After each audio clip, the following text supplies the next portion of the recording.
Tiki Bar Online. Today I'm talking with Pete Johnson, cigar entrepreneur and creator of Tatuaje, Ambos Mundos, Cabaguan, El Triunfador, and several other cigar lines.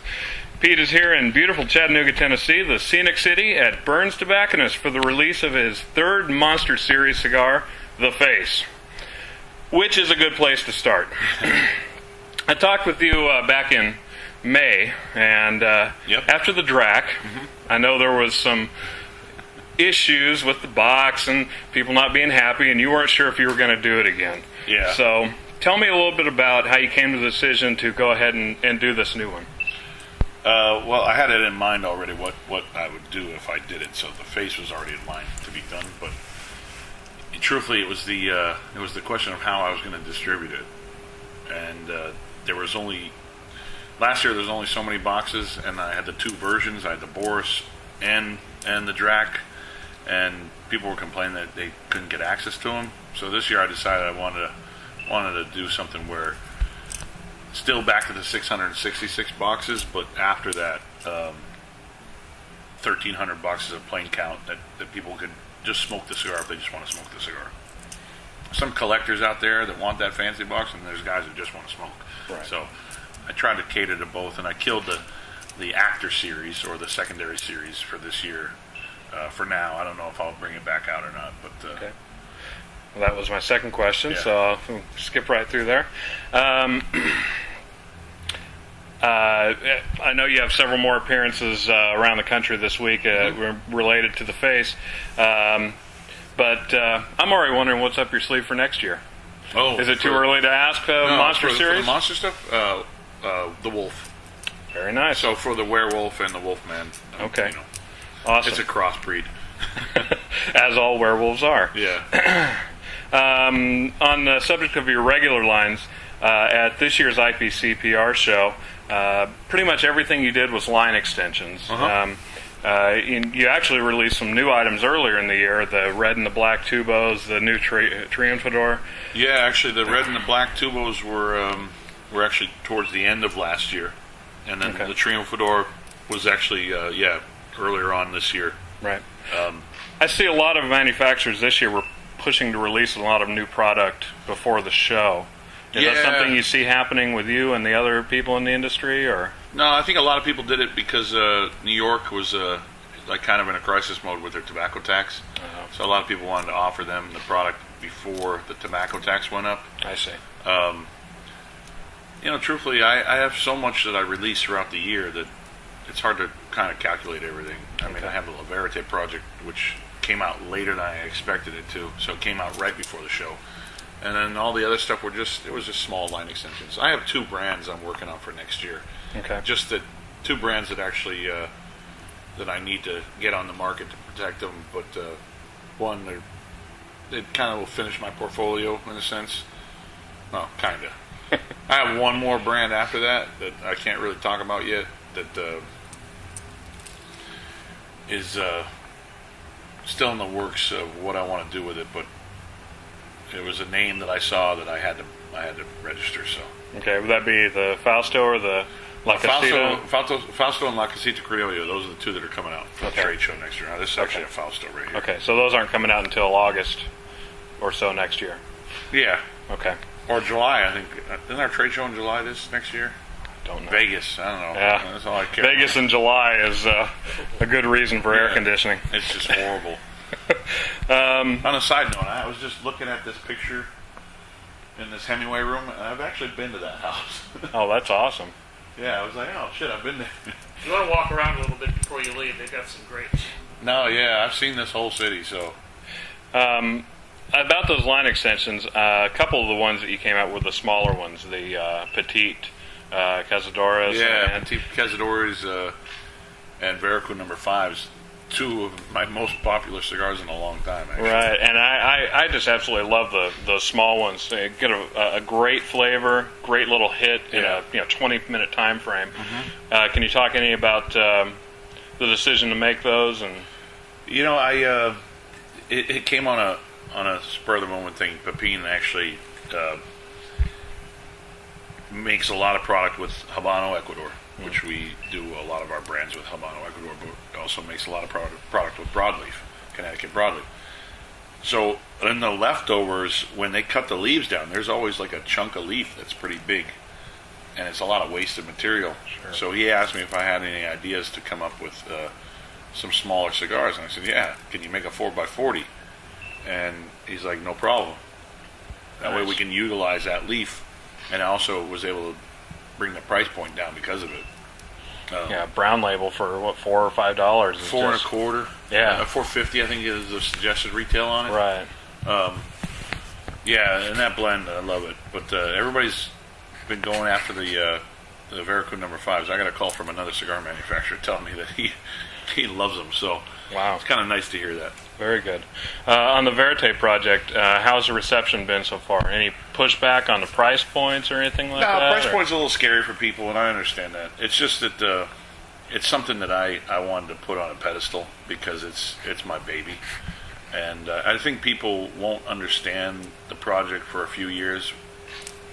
Once they see 2009 and 2010 on the shelf, they'll probably understand that it's supposed to be like a vintage wine. You can go back to it over years and taste the differences between vintages. It's new to the business, so right.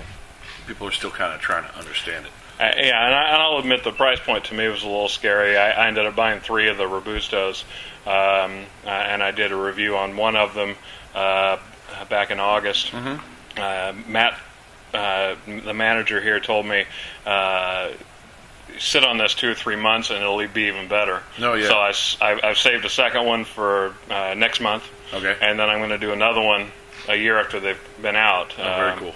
I figured this will be an interesting experiment in the blog world. You don't often have people that do full reviews of the same cigar at intervals. Yeah, no, and that's the whole key to that cigar is that it's supposed to be. People are supposed to look at it differently than just a normal cigar. Okay. Yeah, the price. It was scary for everybody, including me, including what I had to pay for Ping to make it. So, right. It was a lot of work in the factory. Okay. A lot of work. So. Let's see. Trying to decide here what to ask next. Any new details you can tell us on the Anarchy project? Well, it's made for a retailer in Florida. About as far as I'll go. Okay. But most of the people know who it is already because they kind of outed him on one of the boards recently. Okay. I don't hang out on the boards too much. He registered the trademark Anarchy cigars, and so smart people go to the USPTO and type in Anarchy. Okay. All right.